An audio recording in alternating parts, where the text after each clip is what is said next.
우리의 얼굴을 새롭게 바꾸시고 표정을 바꾸시는 분은 우리 하나님 한 분이신 줄로 믿습니다. 여러분의 마음을 하나님 다스려 주시면 언제나 마음도 얼굴도 활짝 펴지는 거예요. 그래서 언제나 주님 내 안에 함께하여 주시옵소서 늘 기도하며 살아갈 수 있는 우리 청년들 되시기를 축복합니다. 저는 수요일 날 우리 예배도 드리고 또 기도회도 하고 집에 가면 꼭 하는 게 있습니다. 그것은 SBS 플러스에서 하는 나는 솔로를 봅니다.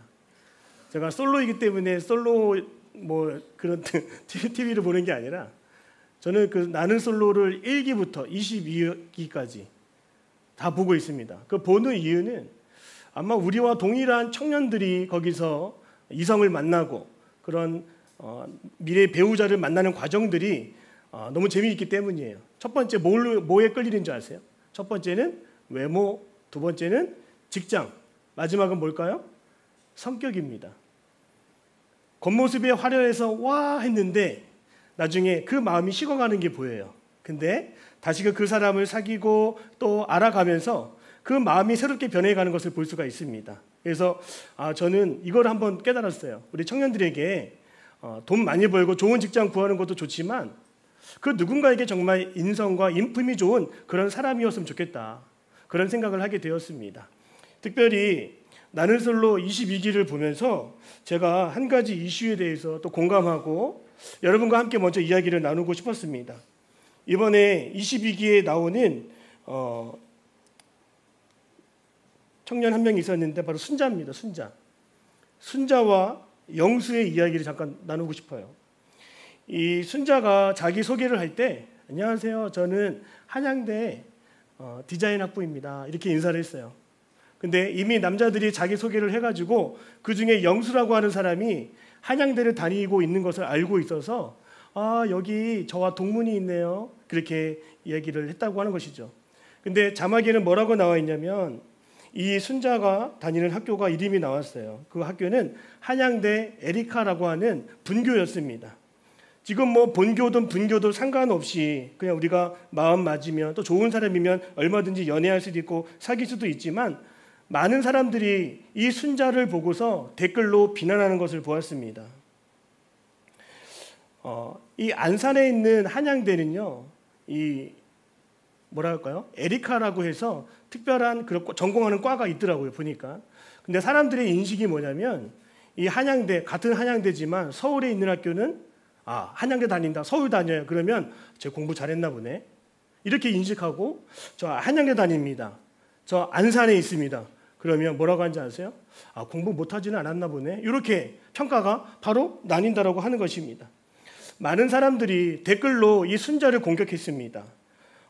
엄연히 본교와 분교는 다른데 왜 같은 학교 한양대라고 또 영수라고 하는 사람을 자기와 같은 동문이라고 표현하냐고 거기에 거세게 반발하는 댓글들이 많이 있었습니다. 저는 그 댓글을 보면서 그 드라마를 제가 그 TV로 봤지만 제 마음도 같이 불편했습니다. 여러분 같은 한양대면 같은 식구고 같은 동문이라고 할 수 있지 않겠습니까? 그런데 사람들은 이상하게 TV에 나오는 사람들은 더 엄격한 잣대를 가지고 비판하고 평가하는 것 같습니다. 근데 더 멋진 것은 그 순자를 바라보는 영수의 대답이었습니다. 물론 한양대와 한양대 에리카는 정말 다른 학교라고 합니다. 근데 영수의 반응이 온라인에서 화제가 됐습니다.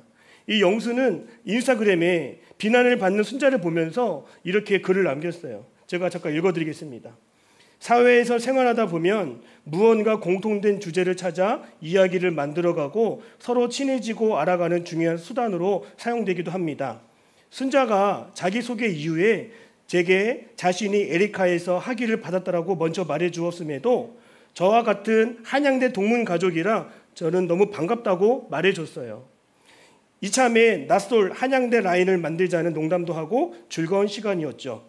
저조차 그 귀한 공통점이 아니었다면 친해질 다른 공통 주제를 찾아야 했을 거예요.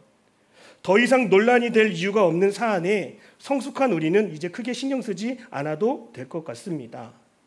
이 영수가요, 그 순자를 어떻게 품어주었습니까? 한양대건 아니건 에리카든 아니든 한양대는 다 같은 한양대입니다. 같은 동문입니다. 우리는 한 가족입니다. 이렇게 품어줬다고 하는 것이죠. 그 한마디로 이 논란이 종결되었다고 하는 것입니다. 정지우 작가가 쓴 내가 잘못 산다고 말하는 세상에게, 이런 책이 있어요. 이러한 책의 짧은 길을 읽다 보면 이런 글귀가 있었습니다. 우리 인간은 인간으로서 지켜야 할 하한선이 있어야 된다는 거예요. 여러분, 하한선이 뭘까요? 더 이상 넘어서는 안 되는 선, 그 사람을 공격하더라도 더 이상 추해지지 않을 만한, 정말 마지막에 정말 지켜야 되는 그런 선이 있어야 한다는 것이죠.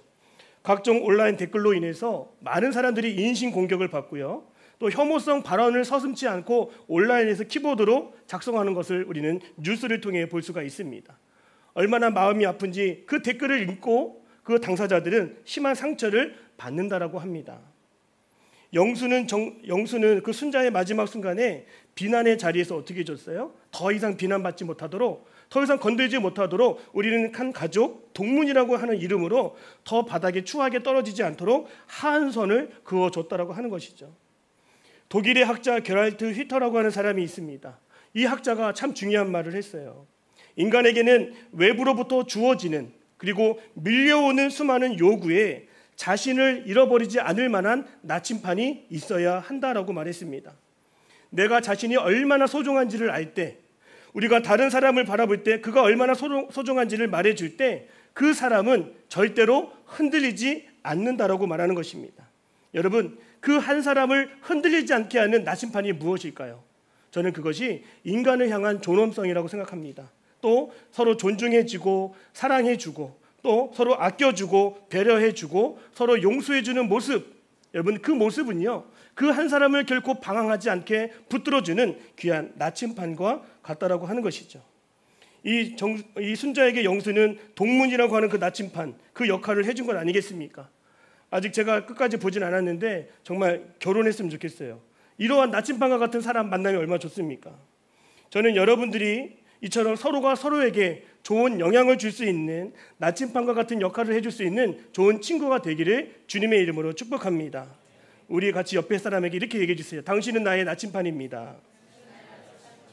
다시 한번, 당신은 정말 나에게 고마운 나침판입니다.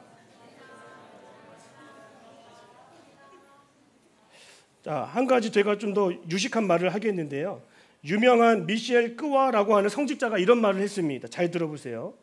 타인이란 아버지께로부터 보내어진 사람이기에 하나님은 그 타인을 통해 하나님을 드러내신다. 여러분, 무슨 말일까요? 다른 사람은요, 그냥 다른 사람으로 존재하는 것이 아니라 하나님이 나에게 보내준 사람이라고 하는 거예요. 그러니까 내 곁에 있는 사람도, 나와 함께하는 임마누엘 공동체, 또 덜센 찬양팀 공동체, 우리 연합된 공동체도 그냥 와서 앉아있는 것이 아니라, 우리 지수 형제도 그냥 와서 저기 앉아있는 것이 아니라 하나님께서 지수 형제가 앉을 수 있는 그 크기와 자리를 예비해 놓으셨다는 거죠. 저는 우리 지수 형제 볼 때마다, 왜 웃으시죠? 우리 지수 형제는 항상 그 기퉁이에서 그 묵묵히 자리를 지키고 있는 청년 아닙니까? 여러분, 이 지수 형제를 통해서도 하나님이 드러납니다.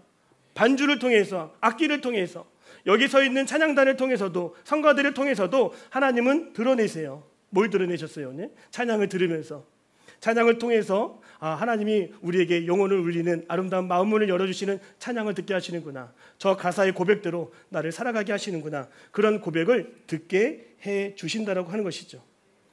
제가 예전에 헬스장에 다닐 때에 트레이너가 이런 말을 했어요. 제가 이렇게 어깨 운동을 하는데, 여러분 이거 할 줄 알죠? 이거 지금 제가 맨손으로 하는데 이것도 100개 넘게 하면 어깨 아픕니다. 근데 그 트레이너가 이런 말을 했어요. 힘들죠? 이렇게 얘기했어요. 장난치는 줄 알았습니다. 약 올리는 줄 알았어요. 힘들어 죽겠는데 힘들죠? 이렇게 말하는 거예요. 그러면서 힘들어야 근육이 생깁니다. 이렇게 말을 하는 거예요. 집에 와서 곰곰이 생각을 했습니다. 근육이라고 하는 것은 고통이 있어야 생기는 것이구나. 고통이 있을 때에 우리는 더 단단해질 수도 있는 거구나. 제가 그냥 막연하게 운동을 하면서 트레이너에게 들은 그런 이야기였는데 마찬가지입니다. 하나님은 그 한 사람을 통해서도 나에게 메시지를 주실 때가 있고, 또 그 한 사람을 통해서 나에게 격려와 나의 도전을 일으키시는 말을 할 때가 있다는 거예요. 여러분, 하나님은 다른 사람을 통해 우리에게 기대하는 것들을 드러내시고, 하나님의 계획도 드러내시고, 우리를 얼마나 사랑하는지를, 우리를 얼마나 아끼시는지를 그 사람을 통해 보게 하시고 경험하게 해 주십니다. 또 하나님의 사랑과 은혜가 다른 사람을 통해서도 잘 전달된다는 거예요. 오늘 여러분들이 같이 소그룹 모임을 할 때 정말로 마음을 담아서 정말로 사랑합니다, 축복합니다 이런 고백도 그냥 서슴없이 할 수 있었으면 좋겠고요. 더욱더 표현해주는 그런 마음들이 있었으면 좋겠습니다. 오늘도 여러분을 통해서 하나님의 살아계심이 증거될 줄로 믿습니다. 오늘 앞에서 얘기한 것처럼 이제 오늘 성경에서 나오는 갈등에 대해서 잠깐 얘기를 하려고 합니다.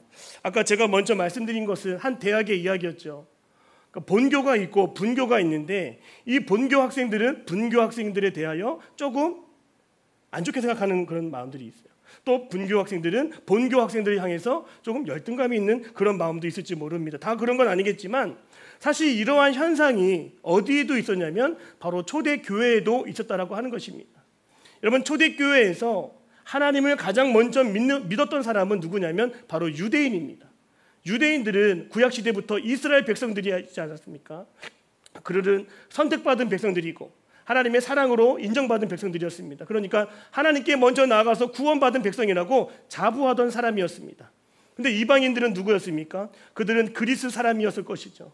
또 외부 사람들, 수많은 이방 나라 사람들이었을 것입니다. 그런데 이 신약시대에 와서 초대교회 모든 성도들은 이미 율법으로 구원을 받았다라고 주장하는 유대인도 있었지만 율법은 잘 몰라. 율법을 행하지도 않았어. 그러나 하나님의 은혜로 인하여서 믿음으로 예수를 믿고 구원을 받은 이방인들도 함께 있었다라고 하는 것이죠. 그래서 이 초대교회 문제는 뭐냐면요, 먼저 믿은 사람들이 나중에 믿은 사람들을, 이방인들을 폄하하고 비판하는 일들이 많았다라고 하는 것입니다. 물론 반대로 이방인들은 오히려 유대인들을 향해 공격했습니다. 그들을 비판했습니다. 아직도 율법을 따르고 있는 사람들, 아직도 율법에 매여 있는 사람들, 우리는 그저 은혜로 믿음으로 구원받았는데 왜 이렇게 아직도 틀에 박혀 있어? 그렇게 손가락질 서로 했다라고 하는 것입니다. 자, 오늘 성경에 보면 어떠한 이슈가 등장할까요, 여러분? 바로 먹는 문제가 나오고 예배를 드리는 날에 대해서 서로의 의견이 갈라졌다라고 분명히 이야기하고 있습니다. 자, 오늘 로마서 14장 2절에서 3절의 내용은요, 먹는 문제에 대한 것입니다. 당시 유대 사람들은 먹지 말아야 되는 음식의 리스트가 있었어요. 그래서 그들은 유대 전승에 따르면 채소만 먹었다고 하는 것이에요. 고기를 일체 먹지 않았습니다. 그런데 반대로 똑같은 구원받았던 이방인들은 어땠을까요? 고기도 먹고 채소도 먹고 음식에 있어서는 전혀 거리낌이 없었다고 하는 것입니다. 그러니까 서로가 서로를 볼 때에는 서로 종교적으로 믿음이 약한 자요, 왜 이렇게 믿음이 없어서 먹지도 못하고 뭐도 못하고 그렇게 서로 비난했다라고 하는 것이죠. 두 번째로 로마서 14장 5절의 내용을 보면 예배를 드리는 날에 대해서도 서로 의견이 엇갈렸습니다. 유대인들은 언제 예배를 드렸냐면 오늘날로 말하면 토요일, 당시 유대 전승에 따르면 안식일은 토요일이었어요. 그런데 이방인들은 누굽니까? 초대교회에서 예수 그리스도의 부활하심을 믿었던 사람들이지 않습니까? 그들은 예수님이 안식 후 첫날 아침에 새벽에 부활하신 것을 기념하는 그 날, 주일, 오늘과 같은 주일에 예배를 드리는 사람들이었어요. 여러분, 유대인들은 무조건 안식일에만 예배를 드려야 되고 이방인들은 그런 게 어딨어? 언제든지 예배할 수 있는 거 아니야? 언제든지 가정에서도 어디서든지 우리는 주님을 예배할 수 있어. 우리는 자유로워. 그런 마음을 가지고 살았다라고 하는 것입니다. 여러분, 이렇게 먹는 것과 예배하는 것으로 많은 사람들이 비판하고 서로 갈등이 있을 때에 사도 바울의 결론은 무엇이었습니까? 어떻게 이 문제를 해결할까요? 바로 그것은 온전히 그들의 마음의 중심에 하나님이 계시다면 먹을 수도 있고 먹지 않을 수도 있고 토요일날 예배할 수도 있고 주일날 예배할 수도 있고 거리낄 것이 없다라고 하는 결론을 내리게 된다라고 하는 것입니다. 누구의 편을 드는 것이 아니었어요. 그 마음의 중심에 우리가 주 안에서 주님을 예배하는 마음이 있고 또 감사하는 마음이 있고 주님을 사랑하는 마음이 있다라면 우리 서로 흉보지 맙시다. 우리 서로 손가락질하지 맙시다. 우리 서로 비난하지 맙시다. 그렇게 말하는 것이 바로 사도 바울이었습니다. 위대한 중세 철학자 신학자인 어거스틴이 이렇게 얘기했습니다. 본질적인 것에서는 다 같이 따라합니다. 일치를, 비본질적인 것에는 따라합니다. 자유를. 자, 본질적인 것은 무엇일까요? 우리가 주님으로 인해서 구원받았고 하나님의 자녀가 되었다. 그 사실이 기초가 된다면 우리는 어디서든지 예배할 수 있고 주님을 나의 구주로 고백할 수 있다라고 하는 믿음의 근본 기초가 있을 때에는 진정한 자유가 있다라고 하는 것이죠. 괜히 비본질적인 것 때문에 뭘 먹었느니 말았느니 그런 거를 이야기하지 말라고 하는 것이죠. 여러분, 다시 한번 그 아까 말했던 정지우 작가가 쓴 인간이 지켜야 할 하한선 뭘까요? 우리는 그냥 눈에 보이는 대로 비난하고 댓글에 남기고 서로 혐오스러운 말을 이렇게 일삼을 수 있지만, 여러분, 더 이상 추해지지 않을 수 있는 마지막 하한선은 뭐예요? 따라합니다. 우리가 다 하나님의 자녀라는 사실입니다. 여러분, 이 하나님의 자녀라고 하는 이 마지막 마지노선에서 우리가 서로가 서로를 지켜줄 수 있다고 하는 것이죠. 우리가 공동체에 있기 때문에 서로가 서로를 조금 미워할 수도 있고요, 우리가 서로를 좀 경계할 수도 있고 좀 거리를 둘 수도 있습니다. 그러나 우리가 더 큰 틀에서 하나님의 자녀라고 하는 사실을 우리가 잊어서는 안 된다고 하는 것입니다. 하나님을 믿는 사람이면 서로 비난하거나 혐오하는 것이 아니라 주님 안에서, 그 믿음 안에서, 한 믿음의 공동체 안에서 서로 이해할 수 있고 얼마든지 품어줄 수 있다고 하는 것입니다. 이 초대교회에 참 재밌는 일들이 많이 있습니다. 이 빌립보 교회를 들여다보면 여성들 간의 알력 다툼이 심했습니다. 이 교회에는 이름이 순두계, 순두부 아니에요, 순두계, 이런 여성 지도자가 있었고, 유오디아, 너 어디야? 라고 하는 유오디아, 이런 이름을 가진 여성 지도자가 있었습니다. 아무래도 여성교회를 떠올리면 될 것 같습니다. 누구는 행동파 여성교회, 누구는 예배파 여성교회. 여러분, 완전히 색깔이 다르지 않습니까? 누구는 카페를 가자 그러고, 누구는 무슨 카페냐고 진짜 교회에서 그냥 조용히 차 마시면서 기도하자고 말하고, 항상 시시건건 갈리는 그런 여성 지도자가 오늘 유오디아와 누구예요? 순두계, 이 여인이었어요. 자, 마찬가지지 않습니까? 우리 저희가 드리는 예배에 항상 설교가 끝나면 뭐가 있냐면 통성 기도가 있습니다. 부르짖고 기도하는 거예요. 그런데 처음 오거나 기존에 예배 드리는 청년들, 전에는 목사님이 그렇게 소리 지르면서 기도 안 했는데 혹시 그런 마음이 있습니까? 누구는 침묵 기도를 더 좋아하는 사람이 있고요, 누구는 더 부르짖으면서 외치는 정말 간절한 그 통성 기도를 더 원하는 사람도 있어요. 이렇게 나뉘지 않습니까? 누구는 강해 설교를 더 좋아하는 사람도 있고요, 누구는 예화가 많은 주제 설교를 하는 그런 설교를 좋아하는 사람도 있어요. 여러분, 교회 안에는 서로 다른 이유 때문에 서로 나눠질 수 있는 이유가 많다라고 하는 것이죠. 그때 사도 바울이 이 빌립보 교회 이 두 지도자에게 어떻게 말했을까요? 우리 혹시 자막 준비됐습니까? 빌립보서 4장 2절인데요. 한번 띄워주시겠어요? 같이 읽겠습니다. 시작. 내가 유오디아를 권하고 순데게를 권하노니 주 안에서 같은 마음을 품으라. 자, 그렇습니다. 이 사도 바울이 유오디아에게도 권면했다라고 하는 거예요. 가르쳤다라고 하는 것입니다. 그리고 순두계에도 가르쳤다라고 하는 거예요. 이 사도 바울은 누구의 편을 들지 않았어요. 왜 그럴까요? 이들의 마음속에, 사도 바울의 마음속에 동행하신 분, 오직 주님이 한 분 계시다라면 우리가 더 이상 갈등할 필요가 없다라고 하는 것이죠.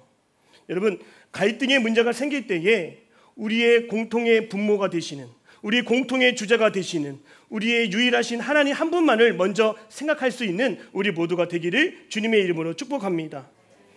제가 어린 시절부터, 저는 우리 아버님이 목사님이시기 때문에 많은 목사님들로부터 제가 들었던 얘기가 있어요.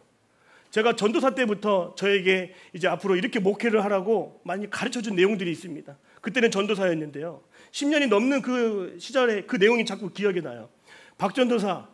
우리 박 전도사는 교회에 갈등이 생기면, 교회에 어려움이 생기면 절대로 누구 편을 들면 안 돼. 그러면 교회가 두 쪽으로 갈라질 수가 있어. 근데 정말 그런 현상을 제가 본 적이 너무나 많습니다. 그래서 그 목사님이 그렇게 얘기해 주신 게 기억이 납니다. 절대로 사람 편 들지 말고 그 가운데 계시는 주님께 집중할 수 있도록 시간을 주고 그 주님을 향하여 기도할 수 있도록 권면해야 돼. 여러분, 정말 제가 오늘날 청년을 만나서 상담할 때도 저는 그 자리에서 답을 주지 않습니다. 저는 하나님께 물어보라고 얘기해요. 좀 무책임해 보이죠? 그런데 제가 어떻게 거기에 맞는 알맞은 답을 할 수가 있겠습니까? 저는 하나님을 가리키는, 하나님을 향하게 하는 그런 방향 표시등에 불과한 거예요. 여러분, 우리 순장님들도 이 자리에 계시고 연합단 회원들도 있는데 절대로 그 모든 일을 내가 맡아서 치리하는 그런 마음 갖지 말고요, 끝까지 우리 마음에 함께 계시는 그 주님을 향하여 시선을 돌릴 수 있도록 권면할 수 있기를 주님의 이름으로 축복합니다. 오늘 본문의 말씀 뭐라고 합니까? 주를 위하여 살아가고, 주를 위하여 마음을 모으고, 주를 위하여 기도하며, 주를 위하여 봉사하고, 주를 위하여 예배할 때, 따라합니다, 갈등의 문제는 해결될 수 있습니다. 저도 아내랑 싸울 때 있을까요? 그 싸움의 해결은 뭘까요? 닭도리탕입니다. 서로가 좋아하고 서로가 먹고 싶어하는 뜬금없는 닭도리탕. 둘만의 공통 분모를 찾는 거예요. 그러면 거기에 하나가 될 수 있더라고요. 아직 문제들은 해결되지 않았는데 그 좋아하는 음식 하나 때문에 거기에 마음이 모이고 생각이 향하게 되고 풀리게 되는 것을 저는 볼 수가 있었습니다. 제가 평일날 우리 손찬호 목사님하고 우리 박유원 목사님이랑 어딜 갔냐면 이 스타벅스를 갔습니다. 이 스타벅스를 갔더니 그 박유원 목사님이 커피를 사주셨는데 15,000원이 넘으니까 뭐 어떤 선물을 주는 거예요. 어떤 선물 혹시 받아본 적 있습니까? 선물? 자, 어떤 선물이냐면 이상한 소설책을 하나 주는 거예요. 그 책이 뭐냐면 모비딕이라고 하는 책인데 이 모비딕이라고 하는 건 소설책 이름입니다. 거기에 이 스타벅스의 모델이 되는 스타벅이라고 하는 사람이 나와요. 그 사람은 1등 항해사입니다. 자, 그래서 모비딕 소설 제목은 많이 들어봤는데 하면서 제가 이 소설이 왠지 오늘 말씀을 준비하는 나에게 좀 뭔가가 이렇게 조금 힌트를 줄 수 있지 않을까 이런 생각이 들어서 그 책을 사서 봤습니다. 근데 이 모비딕이라고 하는 것은 고래 이름이에요. 고래 이름. 우리 김용원 청년이 노란 고래 사업하지 않습니까? 여기 모비딕은 하얀 고래예요. 하얀 고래. 우리 하얀 고래 2호점 우리 용건 형제 왔나요? 자, 이 하얀 고래를 잡으려고 거기에 선장 에이허브라고 하는 사람이 그 고래를 잡으려고 선원들을 다 모집하는데 거기에 1등 항해사가 바로 스타벅이었어요. 근데 좀 비정상적인 선장이었습니다. 왜냐하면 그 선장은 그 모비딕이라고 하는 그 하얀 고래에 이미 오른쪽 다리를 다 잃어버린 상태였어요. 그랬더니 그 고래를 잡는 이유가 뭐냐면 그저 복수하기 위해서 자신의 욕망을 거기에 다 투사하는 거예요. 거기에 금을 걸고 은을 걸고 많은 사람들이 그 고기잡이 배에 올라타라고 얘기하는 것을 제가 보았습니다. 그때 이 스타벅은요 얼마나 현명한지 절대로 거친 바다에 나가서는 안 된다라고 만류하는데도 그 선장은 아니다고 자기의 욕망을 자기가 이루려고 그 고래를 잡으려고 나아가는 그 모습을 보았습니다. 여기서 어떻게 되냐면 고래를 잡기는커녕 그 타고 가는 배가 다 파손하고 뿌개지고 고래도 놓치게 된다라고 하는 거예요. 여러분, 우리가 공동체 안에서 서로 자기의 욕망을 드러내고 욕심을 드러내다 보면은 그 공동체가 파괴되고 파손하게 되어 있습니다. 공동체 안에서도 우리가 중요한 핵심적인 가치를 붙들 수가 있어야 되는 것이죠. 이 스타벅이라는 사람은 안전을 붙들었어요. 안전하게 항해할 수 있도록 돌아가야 된다. 지금 가면 안 된다라고 만류했지만 그 욕망을 다스릴 수가 없었던 것이죠. 오늘 여러분의 공동체 안에서도 힘들고 어려운 일이 생길 때에 모두가 함께 마음을 모아서 우리가 주님을 향하여 마음을 모읍시다. 기도합시다. 주님께 붙드시다. 이런 마음으로 고백할 수 있는 우리 청년들이 될 수 있기를 주님의 이름으로 축복합니다. 유명한 용어 중에서 이런 단어가 있어요. 지식의 반감기라고 하는 단어가 있습니다. 세뮤얼 아부스만이라고 하는 사람이 쓴 책 제목인데요. 이 책을 보면 참으로 중요한 내용이 담겨 있습니다. 이 세상의 모든 지식은 시간이 지나면 지날수록 그 지식은 사라진다는 거예요. 시간이 지날수록 가짜 지식으로 드러나고 별 필요 없는 지식으로 드러나게 된다고 하는 것입니다. 지금 순간에야 그 지식이 맞는 것 같고 그 진리를 붙잡아야 내가 살 것 같은데 시간이 지나면 아무것도 아니라고 하는 거예요. 여러분, 내 감정도요. 지금은 내 감정에 몰입하고 최선을 다하고 거기에 열정을 다하고 살아가는 것 같지만 지식의 반감기, 이 감정의 반감기도 있다라고 하는 것입니다. 여러분, 지식을 붙잡는 것도 소용이 없는 거예요. 내 열정을 붙잡는 것도 소용이 없는 겁니다. 모든 것은 다 사라져갈 뿐입니다. 이때 우리가 붙잡아야 되는 건 무엇입니까? 오직 영원한 진리이신 하나님을 붙잡는 자가 마지막까지 영원한 진리 가운데 살아가게 된다라고 하는 것입니다. 여러분, 우리는 에이허브라고 하는 그 선장처럼 자신의 욕망에 사로잡혀서 가장 중요한 가치를 놓치고 생명을 잃고 친구를 잃고 있지는 않습니까? 시대가 지나도 변하지 않는 영원한 진리가 되시는 예수님을 오늘 이 시간 꼭 붙잡을 수 있기를 축복합니다. 제가 김기택 목사님이라고 우리 감리교회 감독님으로서 이렇게 역할을 잘 하시고 은퇴하신 목사님이 계시는데요. 제가 이 이야기를 제가 여러분에게 전해드리고 이제 설교를 마치려고 합니다. 우리 목사님이 쓰신 동그라미 사랑으로라고 하는 책이 있어요. 동그라미 사랑으로. 이 목사님께서 목회할 당시에 성경 가정 학습지라고 하는 것이 있었대요. 그래서 이 주보에 이제 뒷면에 성경 퀴즈를 내고 다음 주에 올 때 이 퀴즈의 답을 목사님이 직접 체크를 해줬다고 하는 것입니다. 근데 성도들은 그때 당시만 해도 인터넷도 없고 뭐 지식이 없으니까 목사님이 볼 때에는 다 틀린 답만 써오는 거예요. 근데 이 채점을 할 때마다 누가 떠올랐어요? 그렇게 문제를 풀어오고 성경을 쳐다보면서 답을 적어온 그 성도들의 모습이 떠올랐다고 하는 것입니다. 그냥 우리 같으면 틀리면 틀렸다고 짝대기 글 수 있지 않습니까? 근데 이 목사님은요, 아니다라고 하는 거예요. 그냥 그 틀린 그 오답에 옆에다가 빨간 펜으로 정답을 적어주고 틀렸다라고 하는 표시를 안 하고 동그라미를 쳐줬다라고 하는 거예요. 그래서 이 목사님이 이제 목회를 할 때 보니까 앞에 이렇게 앉아 있지 않습니까? 근데 이 성도들 가운데서 목사님의 마음을 힘들게 하는 사람도 분명히 있을 것이고 목사님을 어렵게 하는 그 사람들도 있을 터인데 목사님은 그런 마음이 다 사라지고 한 사람 한 사람 얼굴을 보면서 이 성도는 이 일을 잘하지 동그라미, 우리 뒤에 있는 청년은 방송 장비를 잘 다루지 동그라미, 우리 찬양대 친구는 노래를 잘 부르지 동그라미, 그렇게 동그라미를 그려가면서 지낼 보니까 비판하려고 해도 비판하지 못한다라고 하는 것입니다.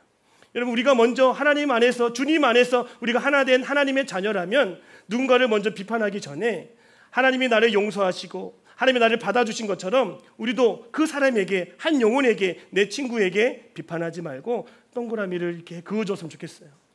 우리 옆에 얼굴 한번 보십시오. 당신은 동그라미입니다. 이렇게 한번 해주세요. 당신은 동그라미입니다. 그 교회는 동그라미가 가득했다라고 하는 거예요. 우리 장로님 뒤에 계시죠? 동그라미입니다. 동그라미. 자, 우리 찬양대도 동그라미. 우리 연합회장 동그라미 2개. 자, 여러분, 이렇게 우리가 서로 다른 모습이지만 이해하려고 하고 수용하고 받아들이려고 하는 것은 우리가 다 주 안에 하나이기 때문인 줄로 믿습니다. 어떠한 갈등을 만나든지 우리가 주 안에서 한 마음 품기를 기도하시고요. 또 갈등의 문제를 이렇게 주 안에서 해결하려고 할 때 그냥 동그라미가 그어질 때 해결되는 역사가 나타나게 될 줄로 믿습니다. 주 안에서 우리가 하나됨을 고백할 때 갈등은, 따라합니다, 갈등은 이미 해결되었습니다. 믿음으로 고백하는 우리 모두 되기를 바랍니다. 기도하겠습니다. 사랑의 주님, 우리가 의견이 다르고 서로 사는 모습과 생각이 다를지라도 그 가운데서 먼저 주님의 뜻을 먼저 구하며 나아가게 주시옵소서. 아버지 하나님, 나의 욕심과 욕망으로 살아가지 않고 우리가 함께 구해야 한 예수 그리스도의 이름을 구하며 나아갈 수 있는 우리 연합된 공동체 될 수 있도록 주님 인도하여 주옵소서. 오늘 우리를 바라보시며 우리의 모습 자체에 동그라미를 쳐주시는 그 주님을 신뢰합니다. 주님 안에서 평화롭고 온전한 믿음의 삶을 계속 살아갈 수 있도록 주님 함께하여 주옵소서. 예수님의 이름으로 기도드립니다. 아멘.